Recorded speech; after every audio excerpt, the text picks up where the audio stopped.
Listening practice test, outer space.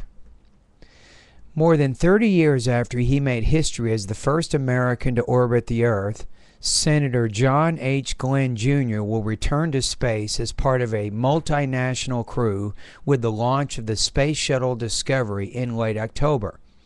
The flight, designated STS-95, will involve more than 80 scientific experiments investigating mysteries that span the realm from the inner universe of the human body to studies of our own sun and its solar activity.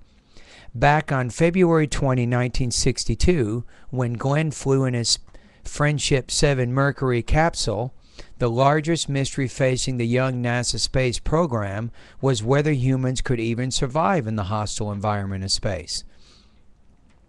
In the 121 space missions since Glenn's flight during the Mercury, Gemini, Apollo, Skylab, and Shuttle programs, more than 200 Americans have flown and thrived in space.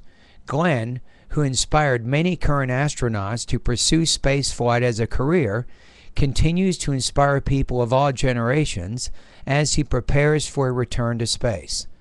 The wealth of scientific data accumulated during these space flights validate apparent similarities between the effects of spaceflight and aging.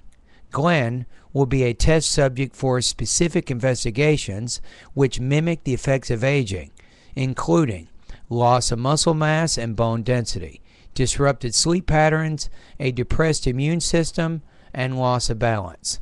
Scientific endeavors on the STS-95 mission are not limited to furthering an understanding of the human body, but also will expand on our understanding of the closest star to our planet, the Sun, and how it affects life on Earth. The Spartan 201 spacecraft will be released by the crew on the fourth day of the mission and will spend 2 days flying free, studying heat of the solar corona and the acceleration of the solar wind that originates in the corona and how that phenomena affects activities both in Earth orbit and on the ground. The sun drives our weather, and energetic eruptions on the sun are capable of disrupting satellites, communication, and power systems.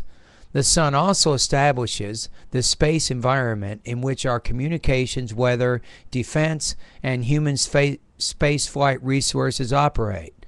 Upon completion of 2 days of solar observations, Discovery's crew will haul the spacecraft back into the shuttle's cargo bay and return it to Earth.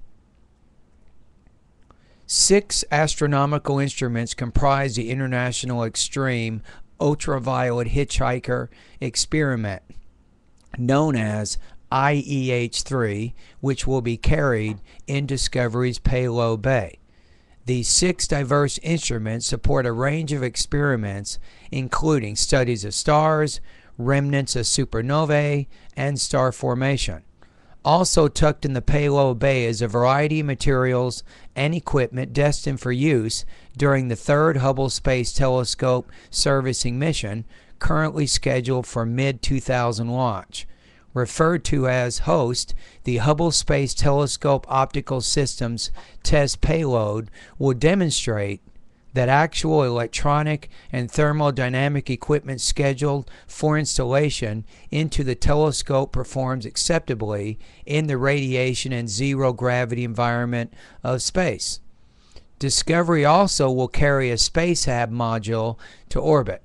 Inside SpaceHab, almost 30 smaller experiments ranging from material science to plant growth to developing new techniques for delivering vital anti-tumor medications will be conducted by the astronauts. Sponsored by NASA, the Canadian Space Agency, the European Space Agency, and the Japanese Space Agency, NASDA, these studies take the best advantage of the unique environment of space to conduct these diverse studies.